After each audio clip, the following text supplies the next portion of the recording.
All right, we are live with another episode of the Inner Circle podcast. Feels good to be back once again, premier podcast for Xbox. We have a special guest with us today. Really appreciative of him stopping out. I know the man is busy doing his thing over there on the Weapon Wheel podcast, but it's good to have BG with us. We're going to be talking about a lot of things today with Xbox, things going on in the industry, things happening with Microsoft, Sea of Thieves, and Microsoft's formula, man. I'm looking at what Sea of Thieves did. I know some people talk about the 14-day trial, but I kind of like even if Game Pass was a 14-day trial, I've seen people say that they were worried about the game, and once they got it, they were hooked, and now they can't get off it. I've seen people say that they glad they didn't buy the game because it's worth the $10, and I've seen some people say that it's not worth it at all. Maybe they'll come back to it later, but either way, it's done really well for them. So we'll see how we'll talk about how that all formula thing should work for Microsoft and see if that is the right path that they need to take going forward. So let's begin the show.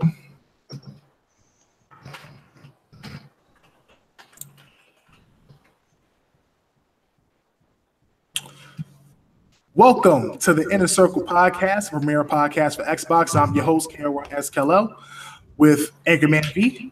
Hey, everybody. How you guys doing tonight? Dire Wolf 484. Hey, everybody. Good to be back. Hope you're all doing well. And, of course, B Money 101. Unfortunately, he won't be with us. And special guest, Broken Games HD from the Weapon Wheel podcast.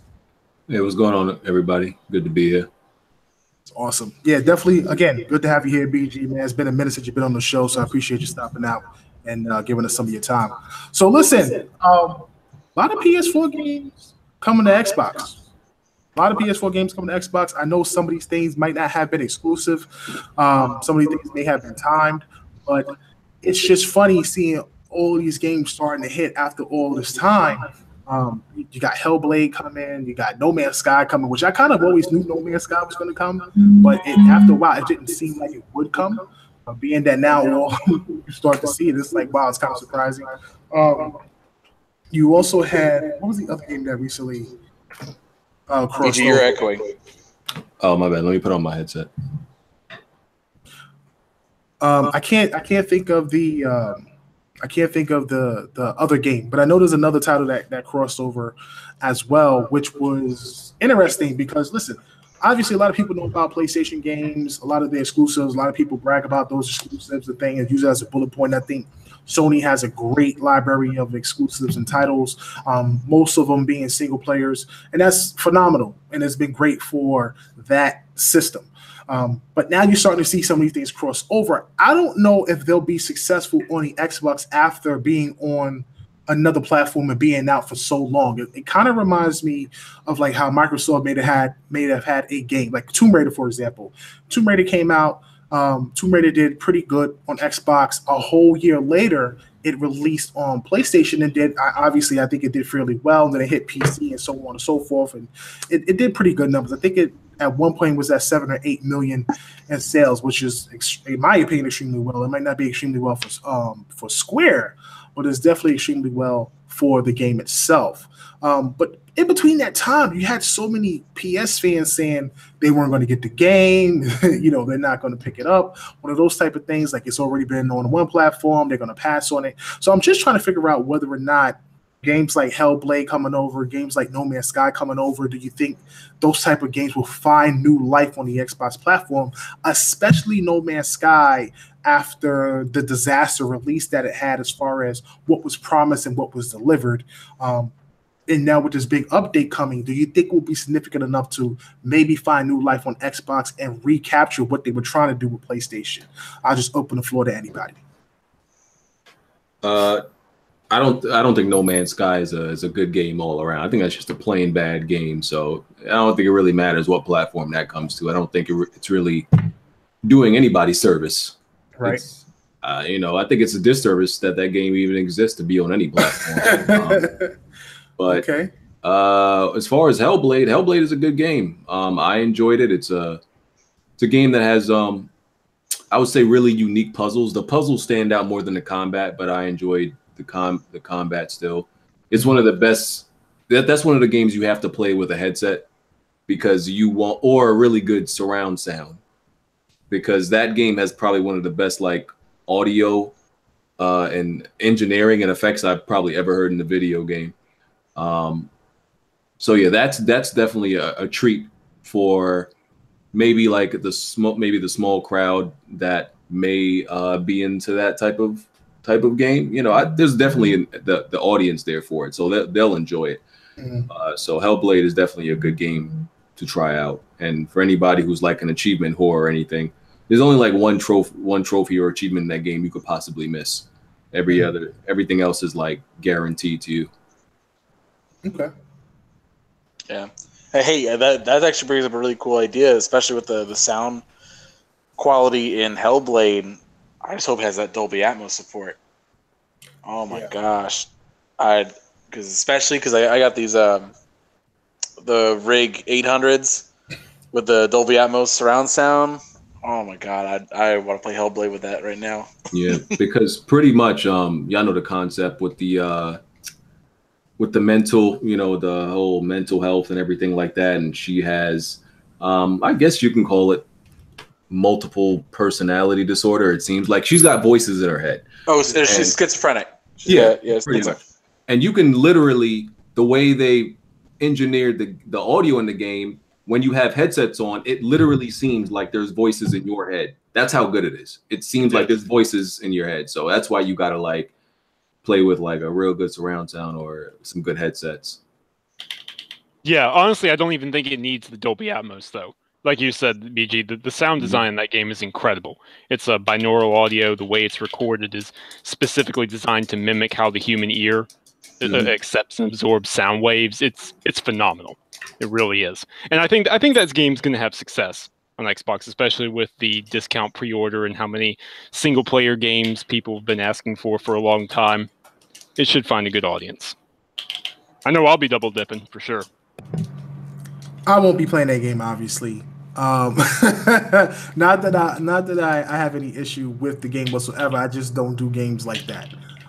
You know me, I don't really play games that are any type of anything that can be remotely considered scary. Anything that can be remotely considered scary. But I was watching a video of that, and when she was fighting that giant doll, that was too creepy for me. Giant doll. Yeah, like the giant monster. He's an idiot. Just ignore him. No, I gotta be an idiot. I don't know what she was fighting. I don't know what the game is. Oh, was it like it wasn't it? It was like what do you call them things? The Wicker Man. Yeah, it was like one of those things. Yeah, okay. Either way, whatever she was fighting, that thing was pretty big, and it was reminding me of like Silent Hill or some crap. But it was freaky.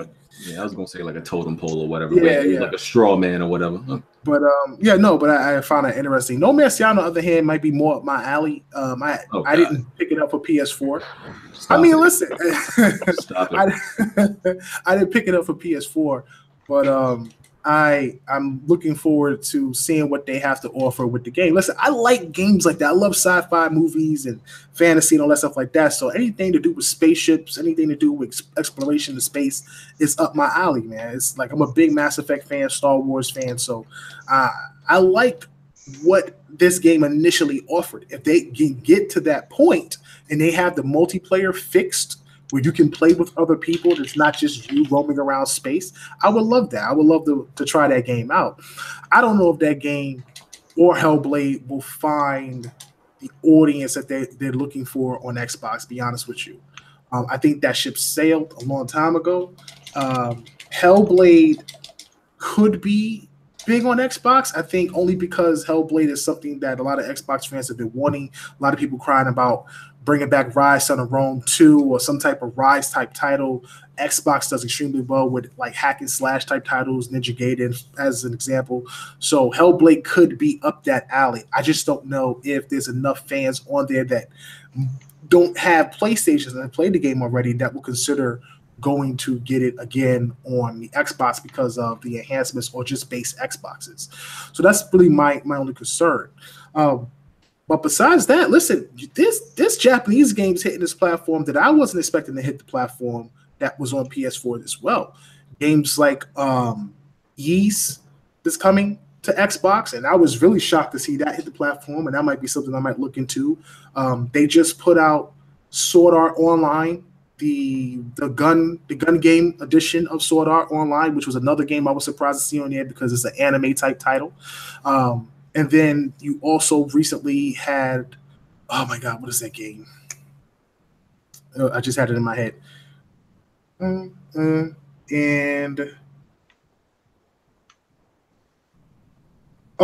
you had Valkyrie Revolution, I think it was. Is it Revolution? Or Valkyrie Revolution 4, which was not Revolution, the other one that was exclusive on PlayStation. I can't remember the second title of it, but it's like Valkyrie something 4. And that was actually an exclusive on the PlayStation 3 for a very long time. So seeing that crossover to Xbox was kind of big too. So I don't know what Phil did when he was in Japan. I don't know who he spoke to, who he connected with. I'm hearing they're supposed to have a big Japanese presence at E3. The only Japanese presence I want to see at E3 is Sakaguchi-san, which is the guy who runs Mistwalker and worked on Lost Odyssey and Blue Dragon and stuff like that. I would love to see something from them because I just think if anything comes out exclusively, anything that comes out on the Xbox that's from Japan is not going to be exclusive. That's how I look at it because I just don't see Japan fully invested in Xbox the way Microsoft and Platinum was trying to do, and we see how that didn't work out. I would love to see that happen, but I doubt that would happen. So that's why I'm like, the only people I can see them working with is Mistwalker because they had a previous relationship with them on the Xbox 360. So, I mean, we'll see what goes on going forward. But, man, it's just crazy to see all these games that were timed really not be announced as timed actually hit the platform. Meanwhile, if an Xbox gets a timed exclusive, you have to let people know it's a timed exclusive or everybody loses their mind. It's like a different effect. Do you think that's true, BG?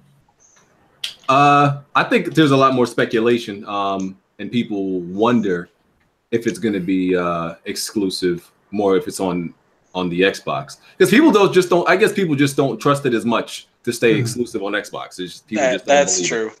Yeah, that's true. Because every time there's a game that is announced as, or it could be interpreted as exclusive, the first question is, when is this coming to PlayStation? Mm-hmm. Every single time. Mm-hmm. Yeah, I mean that, and some, to an extent, I guess you can't exactly blame them based on history. So they automatically assume, that'll be there soon. Right. No doubt. Yeah, man. So listen, a lot of games coming out in the next couple of weeks for the Xbox platform. Looking pretty good. You got all these time exclusives coming over, so people will get a chance to play it, and that's pretty good as well. I really hope people pick it up. I hope that it's successful. I hope everything works out for the games coming over because, again, I would like to see more titles that may not have been exclusive on the platform but only released on PlayStation because they just feel like it wasn't going to be a success on the Xbox, hit the Xbox platform and not be ignored. Because, again, I always say this all the time, obviously we all know Xbox is not going to be as big here in the in the whole world as it is here on the Western side of the world or in the United States, shall I say. So if they're able to look at the US as a way to compensate for what they're not getting in Japan, maybe even release some digital titles to cut down on some of the costs and producing the title and just release it digitally only on Xbox, fans should be happy with that. And I think they should be able to accept that. I think that'd be pretty cool if they were able to do that. But if they don't, then it kind of sucks because, again, it just bolsters the other platform, even though those titles may not be exclusive. They're looked at as such because they're just not coming to the other platform, and that's just kind of crazy to me. So hopefully we see more of that. I think Phil is trying to do that right now, so we'll see what goes on going forward. Moving on. So Sea of Thieves, obviously, I'm rocking the shirt, man. It's one of my favorite games. I try to play this off as I can. I haven't been playing it lately because I've been working on this PC, which finally I got to work. Thank you. I appreciate it. Got this from my friends over at Rare when I was over at E3, chatting it up with them. It's funny because they released the numbers, and we all know how Microsoft is with numbers. Like, they're very, skeptical about what they post. And I had put out a tweet online where my initial tweet said 2 million sold. I was going off of the Xbox Wire post before Aaron Greenberg came out and put 2 million people. So obviously that tweet was already out there. You know what I'm saying? There's no edit button. I'm not going to delete that tweet if it's already out there, especially with all the fanboys getting on me about it. So I definitely wasn't deleted after that. I'm just gonna hold my ground with that. But you know, it is what it is. But listen, 2 million players is pretty good. I know people want to try to downplay it and say, you know, this, you know, the 14-day free subscription and people weren't really playing the game and people quit. I just don't see that, man. I'm hearing that the game has been very successful. It was #1 in the UK. It may not have been as big as Quantum Break when it launched, but it has a thing where it will sustain itself long term. This is the type of game that you will grow with you as you play, and the investment in it will obviously pay off long term. A lot of people upset. I had somebody ask me, is the game worth $60 now? You know, because a lot of people pay $60 for the game. I didn't. I got it on Game Pass for a number of reasons. But is the game worth $60 now? And I had to give the answer that, you know, I can understand how somebody would be upset if they picked the game up for $60 and only got 3 factions and constantly did the same 3 type of missions over and over and over again. I get that. But I don't think that is not enough content. I think that's not enough content and variety. Like, it's not enough variety of what is in the game. There's not enough difference. There's obviously a ton of missions, a ton of ways of doing the same missions on different islands and different approaches. You have the dynamic of random encounters with people, random encounters with the Kraken, you know, little things like that. And then there's little quirky things that's in the game where it's like, if you do something with a particular faction and you do it a certain way, you may get bonuses. Like if you don't get the chicken wet, you don't lose money. You feed the pig, one of those type of things. Play music with the snake while you carry it and you won't get struck. One of those type of things like that. So I think that 2 million people can be sustained and will continue to grow over time and people will come back. But is that enough success for Xbox? Is that 2 million people enough success? Even if the sales may not be 2 million, is that enough success for that platform? That's a little tough to call because 2 million. Yeah, right now we're at the point where like everyone, it's fresh and everybody's playing, everyone's getting in there new and having a good time. But it really depends on how they drip feed this content. I feel like that is going to be the ultimate determining factor. Is that whether or not if they're dropping content like every other week or something like that, like something like, oh, here's a new set of missions, or here we added these enemies into this game, or something like that. If they do that on a regular basis, then hey, it'll work. I think I have faith that people will continue to play the game and do so regularly. But if it's going to be like, because this roadmap that's going to come out is going to be the determining factor, really, whether or not everyone is going to keep coming back to this, because that's the whole point of this game. It's for the Game Pass people. Is if they keep bringing out more and more content, people are going to stay subscribed because they love that game, or maybe have some other games that they really enjoy. But if they don't, that's going to get a little interesting. Yeah, I'd back that up. It's a games as a service title. It was meant that way from the beginning. It doesn't have enough content right now, even as someone who really does enjoy that foundation. It just doesn't. But if they can roll more content out quickly and show people what's up ahead on the horizon, then they'll have success. They've had great amount of success right now, and if nothing else, they've gotten people to use that 2-week free trial, and now State of Decay 2 is right around the corner, and all of a sudden people don't have that free trial anymore. So Sea of Thieves definitely accomplished its job in terms of drawing people to Game Pass, showing people, you know, what Game Pass has to offer, what Microsoft can do with it, what it's got right now, how it'll grow. And it appears to be selling well right now, even if best-selling first-party IP isn't exactly a high bar for Microsoft this gen, considering the previous record was Quantum Break. It's still selling decently, and that's good to hear. Yeah. I think it definitely proves that Game Pass is pretty hot and it's a success. I think they're using this as a way to more keep Sea of Thieves alive longer than to actually make it a success. Because, you know, if you let anybody play it for a cheaper price than the actual retail price, then you can keep the player base alive longer. Sure. My opinion on Sea of Thieves, I do think it's in the same vein as No Man's Sky. I played the beta or demo, whatever exactly it was. Mm-hmm. And, that's I just hate what I call these etch and sketch games. Like they put you in a world and they tell you to draw your experience. I hate that type of shit. I just hate it. It's not my thing. I hate games with like no clear purpose, like what I'm doing or why I'm doing it. That's just me. I just hate that type of stuff. I don't know, man. I enjoy it. I have to say, like, listen, I know there's not a lot of variety of content, but I wind up playing with some guys that's a little bit higher level than me. The multiverse crew. No. We bump heads too much on the ship. It can't be two captains. But listen, I play with some guys that's a little bit higher level than me sometimes, and these guys are really good at what they do. And when you play with people that know what they're doing, and you play with people that are able to communicate with you, you have a ton of fun.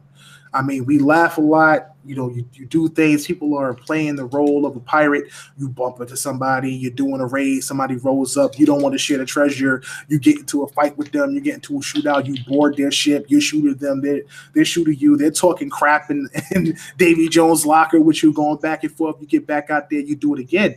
It's a very exciting game because it's so random. There's a lot of things that happen that you don't expect. And a lot of cool things that happen in the game that really are just creative moments that you really just want to record. I think a lot of people get caught up in the fact that the majority of games, I would say 98% of the games we play are directional. And what I mean by that is we're going to give you a task. Here's your task. And here's what you unlock as far as the story. And there's not a lot of games like that where you just open the game up and you just try to figure out what to do. And that can be obviously very intimidating for a lot of people and very confusing for a lot of people. That's why it's kind of crazy because when you look at the reviews for the game, one of the things people say is like, well, what do I do? What is the first thing that I do? And really, you want to be playing this game with people. I can't stress enough how important it is to play with people because it's a completely different experience when you're playing by yourself. Being able to communicate with people, joke around, and play the game and stuff like that, it truly is built to be a sandbox multiplayer title. And that's why I think the game has been successful and why it's really clicked with fans and why I think that Microsoft should stick with this multiplayer thing that they're constantly building, though they do need to obviously explore the single-player aspect, sticking with this idea that a lot of their fans enjoy multiplayer titles and recognizing that and sticking with that formula is really crucial to their success going forward. They're not PlayStation. They shouldn't try to be PlayStation. They shouldn't try to act like they're trying to be PlayStation. And if they continue to do what they're doing with Sea of Thieves and they continue to add the content that's supposed to be added, I think the game could be a success. Now, obviously, if they don't do that, it'll fail and we'll move on from the game like most people moved on from No Man's Sky. But hopefully, Rare's on top of their game. They see people complaining. They see people, expressing a concern about the content and how much is there and how much people want to invest in the game, and they'll deliver. Because if they don't, then after a while, the game's going to get boring and it's going to flop. And we had that interview with them where we talked about how they would address that. And Craig Duncan obviously spoke a little bit how they were planning to do that. So if you haven't seen the interview, check it out. It's on the channel. It's Tick Special as we talk with the head of Rare, Craig Duncan, about Sea of Thieves and obviously Rare's mascots and stuff like that. So very interesting game in itself. Do you think you would go back to a BG if they did improve it? Oh, absolutely not. There's no chance. There's no chance. It's not. I'm telling you, it's not even Sea of Thieves. It's just any game that has like that creative open-endedness. I just hate it. I like. I don't know if it makes sense. I like structured.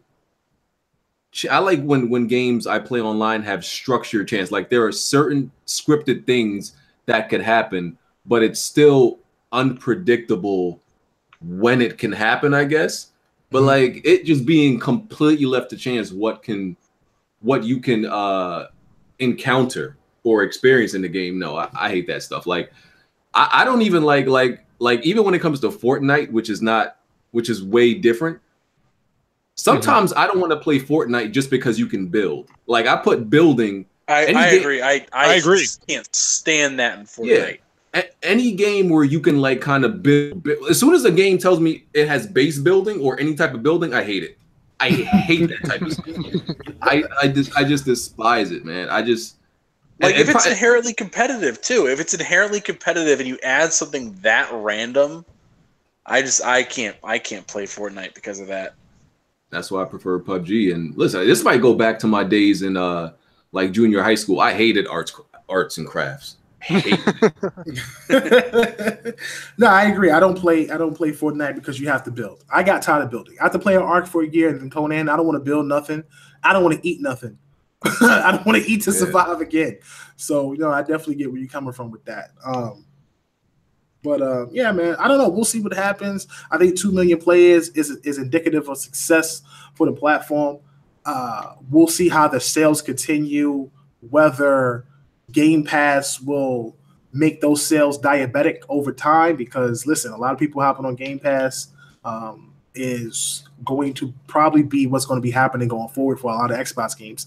And I'm really hoping that it doesn't affect Microsoft to the point that the people invested in Game Pass, if they stay on, like they don't pay for the month and then they quit, one of those type of things, that they stay on the Game Pass going forward. Because, listen, I had a chat with Rand, and Rand said something, obviously it makes sense, but at the same time, I'm looking at the long term. And what it makes sense is saying that obviously $60, for 2 million people is a big difference between $10 for 2 million people. But I think the end goal is to make that $10 $120 by the end of the year for 2 million people. And well, you're only looking at it from that perspective too. Like there's studies that come out like every other year or so about like what's the average number of like the attach rate per year for like a game. It was like, if I remember like the last time I heard one of these statistics, it was like the average casual picks up like 2 to 3 games a year or something like that. Pretty much. It's like Madden, Call of Duty, and one other game. Yeah, it's okay. $180. And so if Microsoft could say, okay, if I can get the same dude to do it for a year for $120, hey, that's 2 guaranteed games already paid for, like on their end. And so for them, hey, you're mobilizing the base, right? So. I mean, that's a way. That's a way to get around it. But at the same time, like, yeah, I get it. Like, but the fact of the matter is, just the landscape is changing for games. Like the $60 model, it just isn't gonna last anymore. Like, we're already seeing it change. Like, games are either being loaded with microtransactions, or they're trying to find a way for you to get to keep playing that game. Yeah, like whether it's like paid expansions, like a Destiny model or like a GTA 5 model, where it's like you come in, you play the game, everything else is free, but we're gonna have microtransactions in this thing. Right.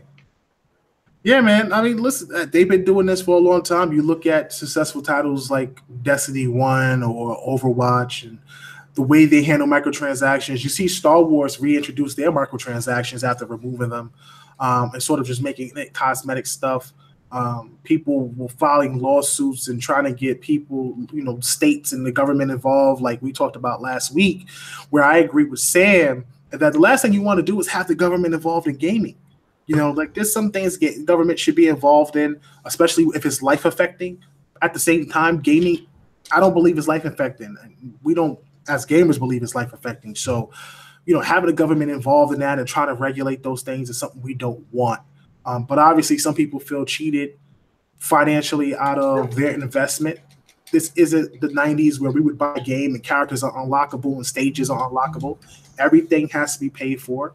The price of games hasn't changed in years. The price of consoles has gone up. The price of everything has gone up except games, honestly. And these developers feel like they have to make some type of money or long-term compensation in order to keep these games going for long periods of time. So, at the end of the day, man, we'll see what happens. I don't know if the model will be. I don't know if the model going forward will be games as a service, because obviously Sony has PS Now, which is sort of their service-based game. And that's streaming. And if they can get that down as bandwidth expands, that'll get better over time. But then again, you also have Xbox with their Game Pass, and that's very successful as well. So we'll see what happens. If Nintendo hops on board, man, then you can start really seeing games as a service hitting on 3 platforms, everybody investing in different ways. And then at the end of the day, man, if consoles start to become irrelevant because now they're putting things on servers and stuff, I don't know. We'll see. I definitely want to talk about that in a second. Well, let's move on. So Microsoft's got a formula, and I talked about this earlier where I felt like Microsoft does extremely well with multiplayer games. You look at Gears of War, you look at Halo, they're in esports, they're doing all these things and stuff like that. I think it's amazing, and they're very successful, especially in their microtransaction and how they're investing that money back into pots for people to play. Give me 1 second. My dog is barking. I left her outside. I'll be right back. Yeah. Any thoughts, Sam? Okay, quiet. In terms of multiplayer structure for games, or moving on from Sea of Thieves, here's the thing. Like, I get what people are saying. I get what Cal was saying in terms of Microsoft is really good at multiplayer, so they should just keep doing that. But at the same time, Sony didn't get good at making incredible single-player cinematic games that appeal to that type of gaming overnight. They didn't just snap their fingers and get there. If Microsoft wants to make those types of games, and it's clear that the Xbox fan base wants them, they're going to have to invest and they're going to have to try. And it means that sometimes they're going to have to fail and that they're going to have to grit their teeth and just go through with it anyways. I'm not saying they should ignore their strength. They've got Halo, they've got Forza, they got Gears and all this other stuff, and they've got their strong multiplayer stuff, but it can't just be that. They have to expand beyond that. They have to explore other options. They have to explore other IPs or different ways of using those current IPs. They have to play around with them like Nintendo plays around with their IPs and has plenty of different games with different characters and crossovers and things like that. I mean, listen, I think the point that I'm trying to make is that, listen, you look at what Microsoft has done over the last couple of years, you get people always talking about how, Microsoft doesn't have any games. And what you wind up seeing is that obviously Microsoft really tried this generation to put out some, single player titles that would really be big for them. And some of those games were, had cult followers. Sunset Overdrive, Rise Son of Rome, Quantum Break. You have a lot of people who enjoy those titles, but we're not seeing sequels for those games, which is indicative, in my opinion, of not being as successful as Microsoft expected those games to be. But when you turn around and look at Gears, you look at Halo, you look at Forza, Sea of Thieves, these games have big multiplayer components. And it involves a lot of things dealing with Xbox Live, a lot of co-op, a lot of PvP. Xbox is known for those things, known for that. And because it's known for that, those things are successful for them. So that's why it's like, I get what they tried to do with Scalebound back in the day when they tried to add multiplayer to it. And that's why I kind of felt like adding multiplayer wasn't a smart thing to do for that type of title. And that's probably one of the reasons why it failed. I mean, we know sort of why it failed, but I think that's also a reason as well. But had that game just been exclusive, had that game not had a multiplayer dynamic and was only a single player, it might have survived. But I think they understand that that game only having a single player would not have done well on the platform because just so many people that are into co-op and multiplayer games on it. Far Cry 5 is one of the biggest titles I see on my friends list, especially when I go down and look at who's playing what. And it's showing you a list of all these people playing. Far Cry 5 is like the #1 thing on there. And a lot of times they're playing in co-op. State of Decay has co-op involved. And I think that's why State of Decay is going to do extremely well too, besides Game Pass, because it has co-op.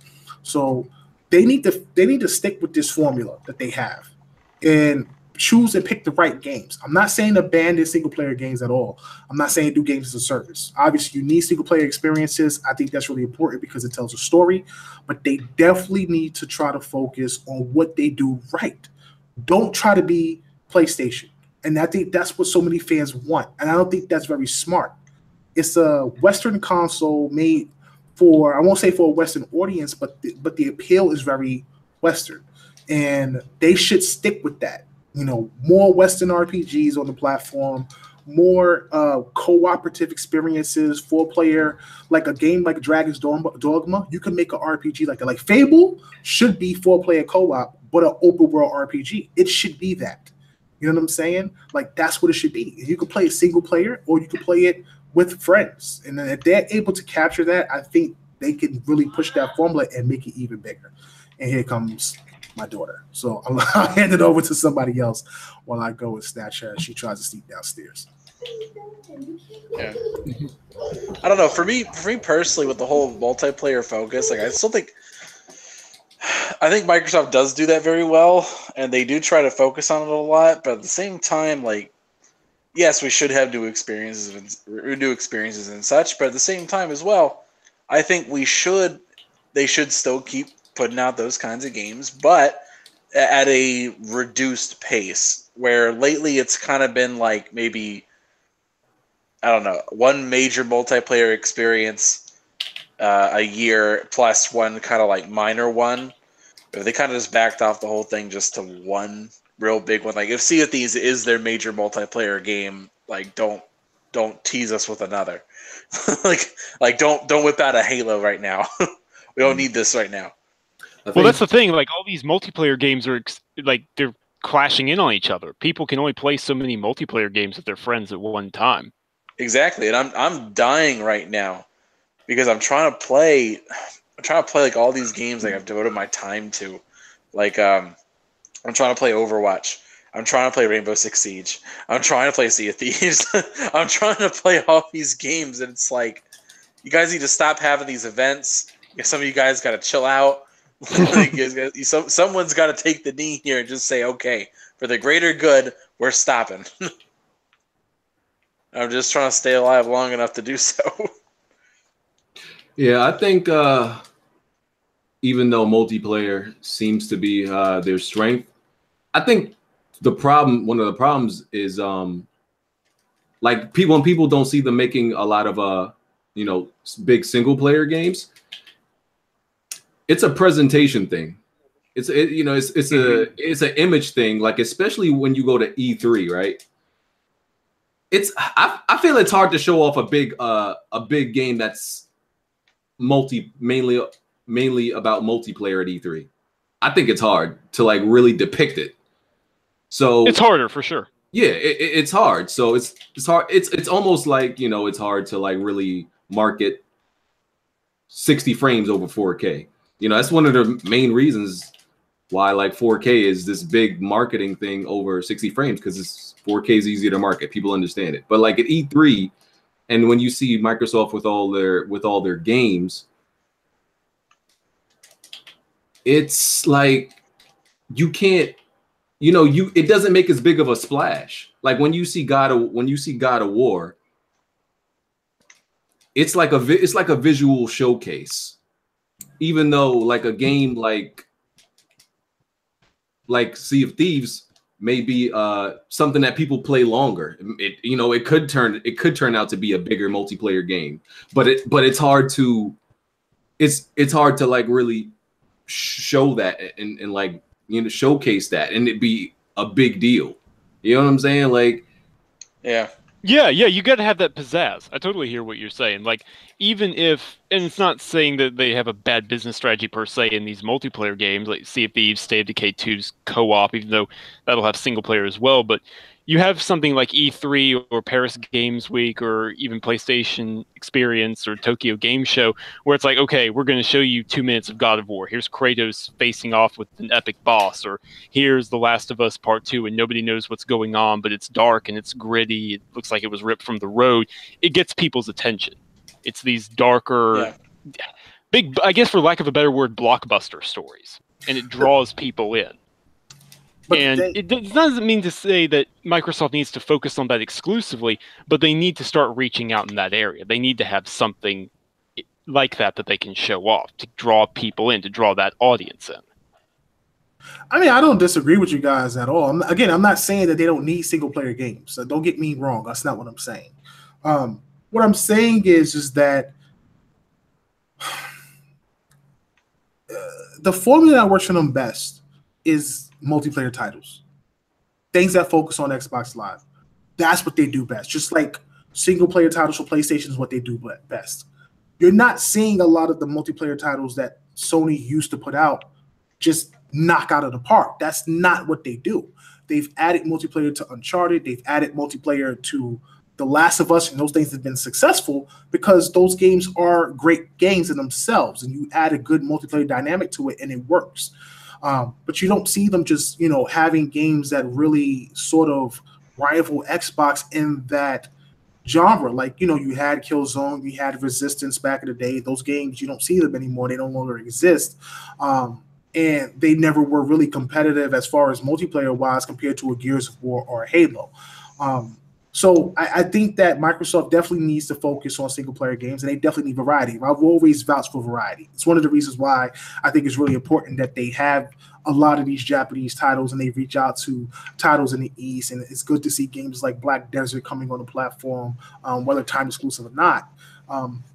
And obviously they need the Fables and they need the Scalebounds and they need those titles as well. I'm just saying that as a studio, they should focus on what they do well to be successful, because the things that they have tried to focus on, like Quantum Break, was a big title for them. It wasn't that Quantum Break wasn't a spectacular showcase. Think about when Quantum Break first got shown and how gorgeous that game looked and how hype people were for that game because of the way it looked and how interesting it was. And then it released and didn't live up to expectations for whatever reason. Same thing with Halo. The first couple of scenes of Halo and all of the things that led up to it, there's a lot of buildup and a lot of hype. PlayStation is really known for being very cinematic with their content, very cinematic with their trailers, and it really shows with what they're showing you. A lot of action. It gets you hype. It gets you revved up. When you play the games, I'm not saying that those things don't exist. They're just not as abundant as presented because they're highlight pieces. They're reels, and that's what's great about what PlayStation shows as far as their content. I think what Microsoft has done is try to do that, but it just hasn't hit the way it's hit for PlayStation with some Xbox fans. And when you're trying to capture other people, you need to be able to put out the type of content that has that pizzazz.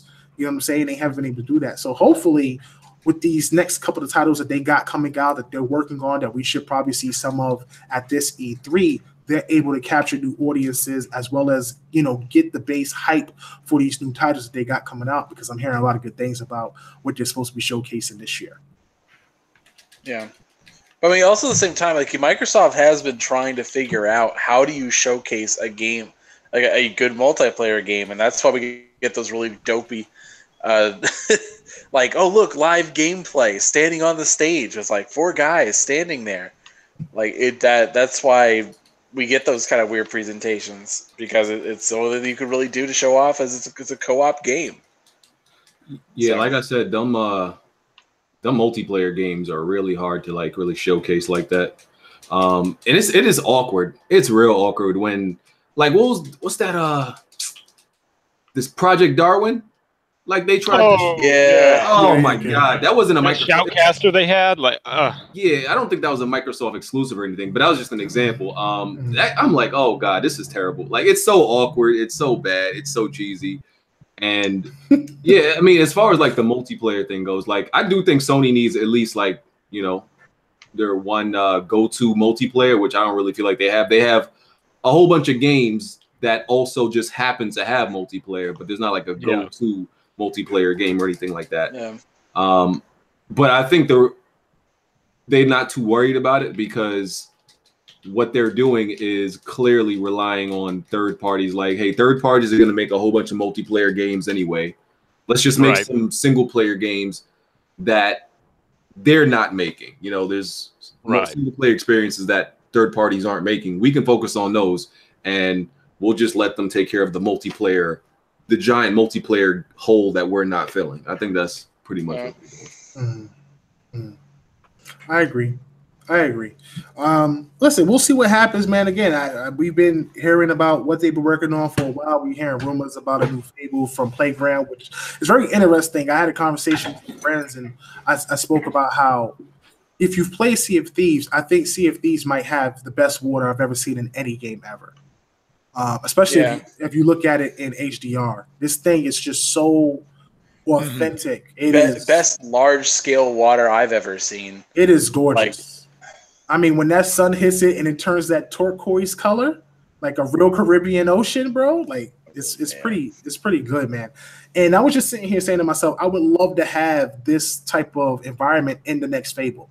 You know, the weather system, the way the clouds break up, the way they move. They don't move dynamically the way you might see in something in another game where, you know, the clouds move as a whole. Like the clouds actually deform, reform, you know, they open up pockets. They move naturally like real clouds would move.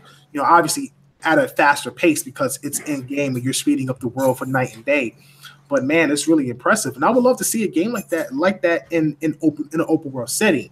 Not so much the character graphics, because obviously the graphics are more family friendly, not so adult, so mature. But if Fable is what we think it is, because we've been hearing that it's actually going to be its own entry. It's not going to be a copy of the old Fable or using assets from the old Fable. We're hearing that. You know, the guys over at Playground have full reign to develop Fable how they want to develop it. If they're able to do it in a way that is a little bit more mature and a little bit more on the side of the things that some fans have been looking for, but you're able to grab those effects from the Sea of Thieves game as far as the environments, night and day, and water and stuff like that, I think would be phenomenal. And then again, they have a few other titles that they're working on. We're hearing about Perfect Dark being worked on by the Coalition on the side, actually helping another studio work on it. There's another game called Matter. I keep saying Matterfall, but it's not Matterfall. It's I want to say Deadfall, and we've been hearing about that for some time too. So there's a couple titles, man. We'll see what happens. I don't know what to expect at E3 exactly, 100%. And we spoke to Craig Duncan about where's Rare Mascots, and we had that conversation last week about how, you know, they feel like they weren't passionate enough for those games to bring those back. But we'll see what happens, man. Nothing is set in stone. We'll see what happens going forward in the future. So, listen, that's it for this week's show, man. I want to thank everybody for stopping out. We're going to try to do this quick Q&A to the fans out there. I want to thank BG for coming on the show and again, giving us his time. It feels good to have the team together again for another night to talk about Xbox, as always. And I want to thank everybody for stopping out. I do truly appreciate that. Make sure you give us a thumbs up and a like. If you like the show, go ahead and subscribe. We are one of the few Xbox shows that actually talks about Xbox. You know, we don't try to be with anybody. We don't argue with people. We really talk about gaming and what's really important to gamers, what we enjoy, what we don't enjoy, and what needs to improve with the platform. So that's how that is. So listen, I'm going to go ahead and end the show. We're going to start the Q&A. If you have any questions, go ahead and leave them in the chat. We'll try to answer them. And we'll see you guys next week with another episode of the Inner Circle Podcast, premier podcast for Xbox. I'm your host, KRSKLL, the last son of Planet Xbox for Anchorman V, Direwolf 484. Shout out to B Money 101. And thank you to special guest BG Broken Games HD from the Weapon World Podcast. And we'll see you next week. Peace. No problem. All right. Now I have that episode over. That's for the MP3 crowd. I would definitely have to start getting those up on iTunes because I am so far behind. But with the new PC, I should be able to knock those out in no time. Big shout out to everybody that stopped in the chat. Fastback, Kiro Zen, TF God, Edge XL, a few other people. I see some PlayStation fans are here killing us, but it's all good. I'm not concerned about that. TF God X. Oh, never mind. I guess he's asking the question to somebody else. Let's see who else we have in here. I guess he would say, what is his name? Abacab. Thank you for stopping out. Let me see who else is up in here. Tipsy Gamer, thank you for stopping out. Tamang Food, thank you for stopping out. Sir Prodigy, 10th Gen, Tim Rogers, JD, J Main. Appreciate you guys stopping out, man. Really appreciate the support as always and stopping in to the show. All right, so here we go. Got a few questions coming in. Crunk Girl asks, do you guys think Microsoft can come up with a studio to make some new RPGs other than Fable? No. Really? I don't think Microsoft can actually have their own studio do that. I think with the best case scenario they can have is buying another studio but I genuinely don't think that they could actually make their own studio that could do it. Building your own Not so studio- much, but not so much that they can't make one, as much as it is they're just not going to. They're just not going to make one. Yeah, I'll co-sign that. I don't think they would make a dedicated RPG studio. They might buy one. That's definitely possible. They might buy a studio and let them have a go at some RPGs, whether it be something in the older IP library or some new IP. But making a dedicated RPG studio, doubtful, extremely doubtful. I agree with these guys. I said this before. I get into arguments all the time with Xbox fans that Microsoft, people always talk about, they complain to me when I say that Microsoft needs to let 343, the coalition, and Turn 10 make games besides Halo, Gears, and Forza. And everyone always says, no, they should give it to a new studio. And I keep saying Microsoft is never going to create another studio. If they were going to create another studio, they would have did it already. God knows they need it. So, no, I don't think that's ever going to happen. I think they will buy studios like these guys are already saying, and like Phil Spencer has said. We always suggested what they need to do is have a way to have the executives in the 3 major studios that they have, if they have proteges, they should have some type of system where they're, kind of grooming their own people. You're bringing in people, you're grooming your own people, and you hand them up as they get promoted and hand them over to a new studio to work on new projects. That's not happening. We don't know why that's not happening. So unless Microsoft decides that they're going to start producing studios out of the blue, the only thing I can think of is them buying studios and having them produce games for them. And I think that's more likely than them actually making a studio. But they did try. That's not to say they didn't try making some other RPGs. Remember, they had that game, what is it called? The Million Man and the Storm or something with Obsidian. That was Obsidian, though. That wasn't theirs. No. Right, but they were making that. They were trying to make that an exclusive. That was supposed to be exclusively on that platform. Is it confirmed that Playground is working on a Fable game? It's not confirmed. Multiple sources, including Eurogamer and several ex-Lionhead devs. In my mind, it's as good as confirmed. Yeah, a lot of people are saying that they're working on a new Fable. That's why they opened up a second studio to work on Fable. Thank you for the support and for the donation. Appreciate that. Andrew Wilkins, I appreciate it, brother. Let me see. Okay, who we have next up? Delilah HD, thank you, sis, for stopping out. I appreciate you as always. Let's see who's next. Trying to scroll through without going too. I'm touching the screen like I'm touching a tablet. I'm bugging. Sorry.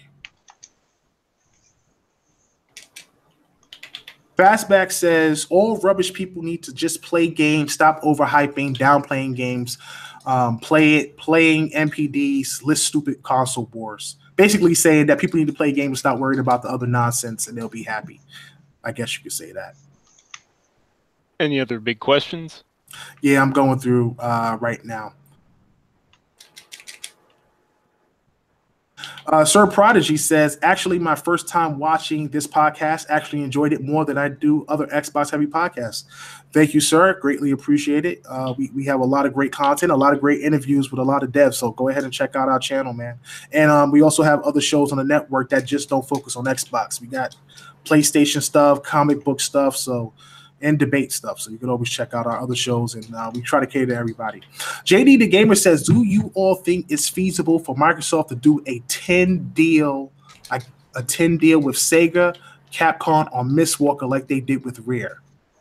A 10 deal. I guess he needs a 10-year deal. I was like, what? A 10-year? I think a 10-year deal. Does a 10-year deal with Sega, Capcom, or Miss Walker like they did with Rare? Well, they own Rare. So I don't know if that would be the same thing, but I don't know, man. Sega, a 10-year deal with Sega, that would be the only studio I can think that fits because they worked with the original Xbox, and there's a lot of games that they could revive, like Condemned, Otage, Panzer Dragoon. There's a lot of titles on there that could be reworked with Sega. Yeah. Capcom, I don't know. Miss Walker as well, but this guy's just making just a bunch of phone games. he's like fully mobile at this point. I don't know if Sakaguchi-san will work with Microsoft again. So I don't know. Any thoughts on that? No, why would they? I mean, I think they'll do deals. They're already doing deals with Sega. Like Relic Entertainment are the ones who are making Age of Empires 4. Creative Assembly worked with 343 on Halo Wars 2. But yeah, so they'll do deals with them. They'll do deals with Sega Studios. They've shown that they have a great relationship, but not a year deal by any stretch of the imagination. It's just a deal where it makes sense to do it on a per game basis or a per franchise basis. Right. Yeah. Gaming Addict asks, you think Microsoft needs to just secure State of Decay future by buying Undead Labs?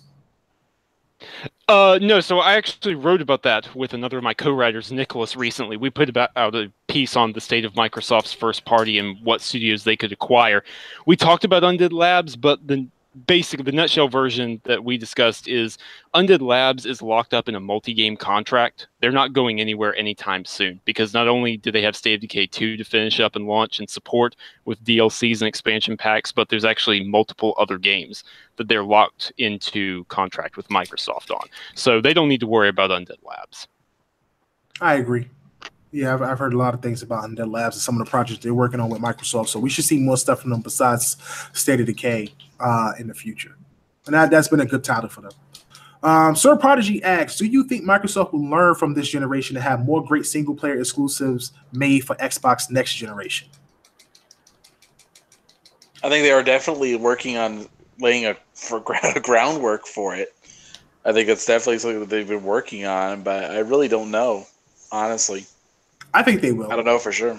I think this. I think everyone, and myself included, has kind of put out the ultimatum for Microsoft this year, where it's like, okay, every game you have announced up to this point, every known game that we know exists is coming out this year. Yeah. What is happening now? And yeah, exactly. And in talking about the difference between like this gen games and next gen games, Z-Huge, the financial advisor slash part-time insider on Reset Era, has stated that Microsoft has games this gen that they have left to announce, but that the majority of their big projects are next gen titles that they want to impress with from out of the gate, whatever next gen ends up meaning with them. So take that with a grain of salt, obviously, but I think it would make more sense. Launch some games to close out the Xbox One. But look, Sony won. That's just all there is to it, okay? The PS4 is the dominant selling console right now, so lay the groundwork for next gen. Yeah. I don't know about this one loss situation. I get that people want to have the console war about sales and stuff like that. I just look at it from a perspective of you put out a product, if it's by what you do financially, if it's positive and it's successful for you and you're making money off it, then that's great. I don't look at I know a lot of people look at the Wii as a success. That thing had one of the worst game libraries you could think of. It was looked down upon and really just as a gimmicky console that a lot of people picked up because of the motion controls, and it appealed to a lot of grandmas and old folks' homes and stuff like that. But honestly, it just really wasn't a great games console compared to the 360 and the PlayStation 3. And we all see what happened with the Wii U, but they quickly moved on from that and obviously moved on to a successful console with the Switch. What I think Microsoft is going to do is, obviously they're working on projects now. Microsoft doesn't have a generation. There will be no new generation for them. They will release a new console. These games that's coming out on that new console is going to come out on the Xbox One X. They're just going to be in either 1800p or native 4K. And on the next platform, they'll probably be in native 4K at 60 frames per second. That's what it's going to be. We'll have some new textures. You have 3D audio, but that's really about it, with that platform. I don't see how they could improve to the point that they've made a significant impact and jump in graphical power like they did from 360 to Xbox. From the Xbox to the Xbox 360. So, I think it'll be also more incremental as well. Like I still believe in the whole half-step generation thing, where consoles are going to be more like phones, and generations are basically just going to be UI updates. Right. Where it's just gonna be like, okay, when the next Xbox comes out, or a couple years from now, that one's all the games on that one are not gonna be able to run on the standard Xbox One X, or no, sorry, the Xbox One S and the standard model. But like they're gonna say, yeah, it could run on the X. Right. It could run on the X, but that's pretty much it. And then when the next one comes out, the X gets phased out, Right. and so on. Right, exactly. I wonder if it's possible for that to work against them, trying to blur the lines of generations. Because what if like just how people won't be able to tell? What if that's a bad thing that people won't be able to tell, or it's not clear? Yeah, That's a good point. That's a very good point. And can you actually dictate like can you actually dictate to the public when a generation starts and when it ends? Because I feel like when it actually comes, the community is going to be like, okay, forget what Microsoft says. This is the 10th gen, or this is the 11th gen. Like they're still going to separate it. That's what I feel like they're going to do anyway. Yeah, but at the same time, like, okay, people are somehow like just throwing Nintendo in a completely different model. Like people are saying, "Oh yeah, the Switch is a part of this generation." You know, the Wii U is technically a part of this generation, but still, everyone's just like, "Yeah, we'll lump it in the same thing. Doesn't matter." Yeah. Tim Jin says, speaking exclusives only, do you think the Xbox is best paired with PlayStation or Switch? Keep in mind, Sony is the only company that makes games for adults. What? Huh? What? I think rephrase that question. Rephrase the question. Sorry, I'm confused now. The question is asking, do you think Xbox, in terms of as a console, is best paired with someone owning a Switch or someone owning a PS4? I believe is okay. And I mean that depends on the games you like. Look at the games library. That's what I'd say. Yeah. Yeah, but he says that. But he says Sony is the only company that makes games for adults. I'm trying to figure out how. It's not really true, but yeah, I mean Xbox makes plenty of games for adults. You know what I'm saying? I don't know how they don't. When you have games like Gears and State of Decay and Quantum Break and so on and so forth. Even Sunset Overdrive was a mature title with adult language. But I guess maybe he sees things that are a little bit more grimy in that aspect. I guess I don't know. I think that obviously it depends, man. I'm an Xbox guy. I have a PlayStation 4. But yeah, if I had to choose, I would probably pick an Xbox and a Switch. Because Switch covers Japanese titles, which is what my PlayStation does.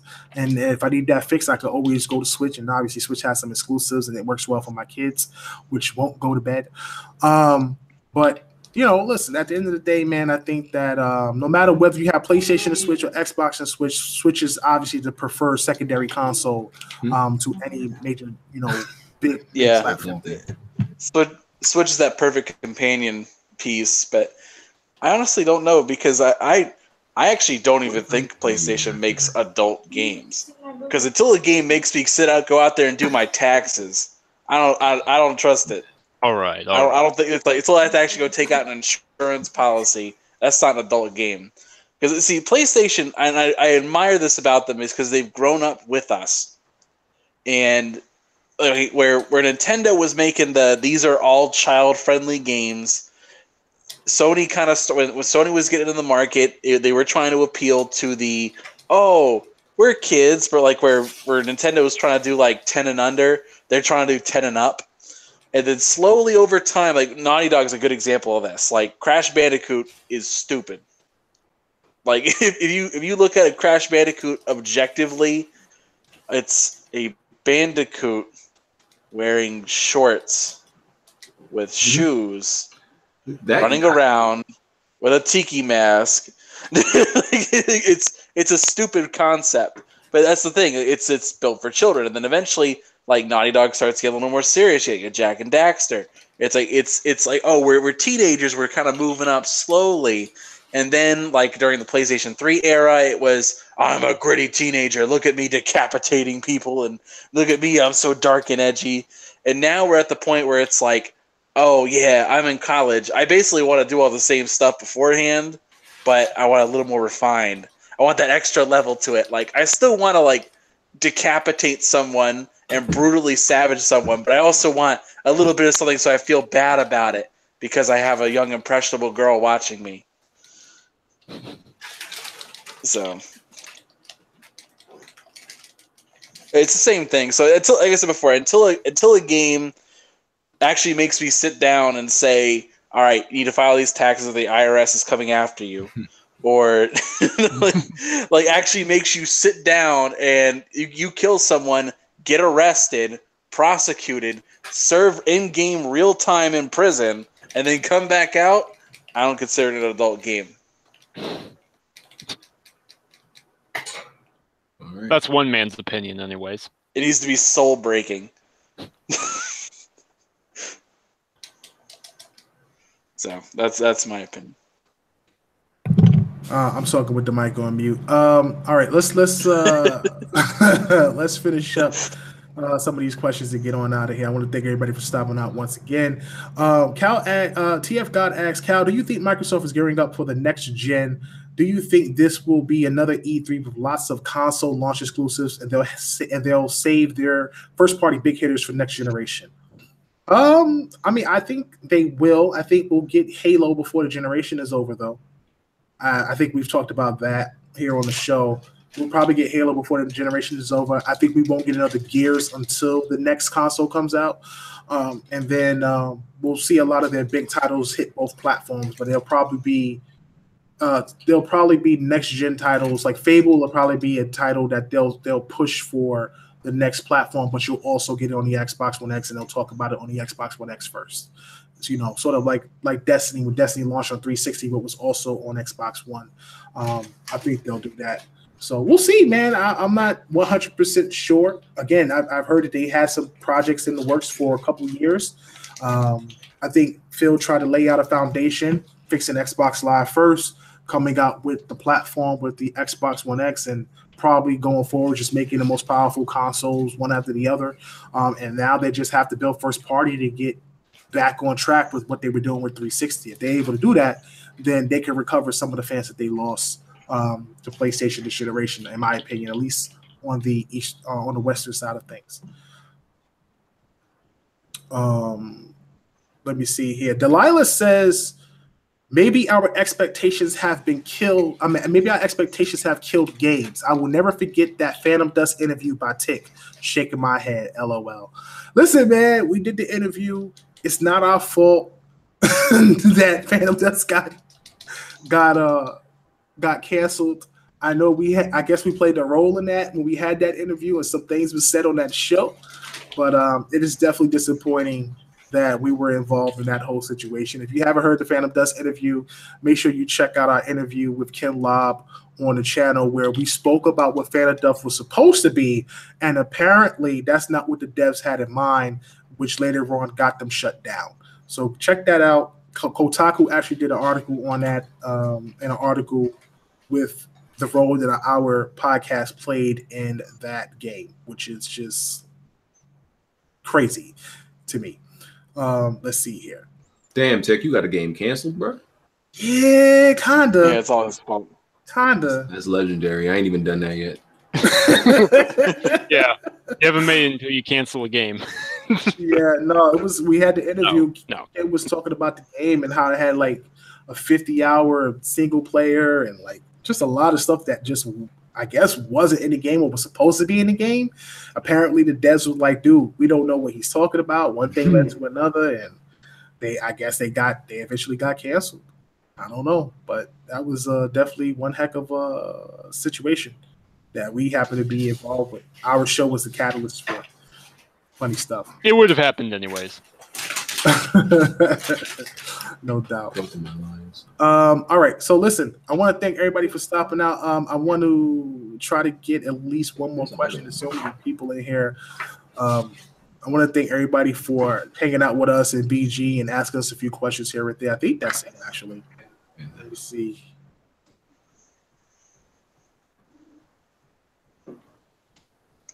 All right, we'll finish. Hey, we got one guy. Ed was saying Animal Crossing makes you pay a mortgage. Hey, I guess I guess Animal Crossing's an adult game. Yeah. Final question. JD Gamer asks, what about the new technology that can now be used? Real-time ray tracing, AI, and advanced physics. Because Microsoft has been working. I guess that's nice stuff. Yeah, I mean, listen, ray tracing is supposed to be the next thing in gaming that's supposed to be big in the future, right? So, yeah.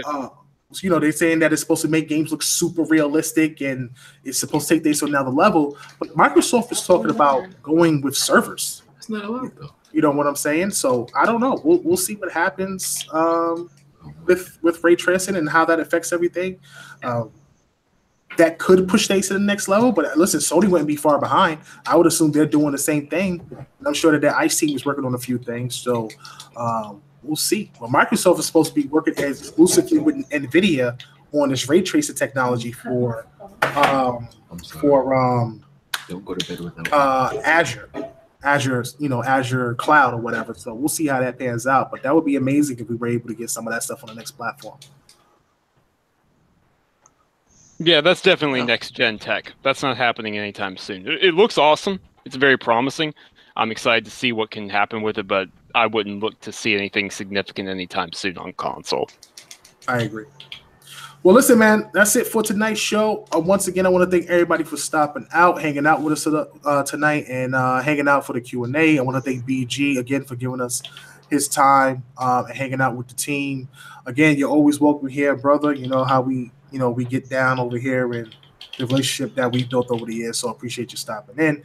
You are listening to the Premiere Podcast for Xbox. You can catch us on iTunes. We are on Google Play. We are on Stitcher app. We are on Podbean. You can also listen to us on your Xbox. Just download any podcast app and look up TIC Podcast. And if you're new to the channel, go ahead and subscribe. Give us a thumbs up. Thank you. Check out all our other shows. We have Iron Lord Podcast tomorrow that talk about a whole bunch of games, Destiny, Nintendo Switch, PlayStation, multi-plat stuff. We have Multiverse, which covers comic books, movies, TV, multi-plats, and of course we have the debate show with Fame Entertainment representing Xbox and Nicodemus X representing PlayStation as these guys battle out for supremacy on the 2XP podcast on Wednesdays or Thursdays. And of course, look out for my new channel coming out, the Last Sun Network, where I'll be talking about a lot of stuff on that channel. And I'll explain more of that coming up in the next couple of weeks because that's supposed to launch sometime in August. So listen, that's it for tonight's show. We'll see you next week. I'm your host, Kiara SKL, the last son of Planet Xbox with Anchorman V, Dire Wolf 484, and our special guest, BG. And we're off this planet. Peace. Later.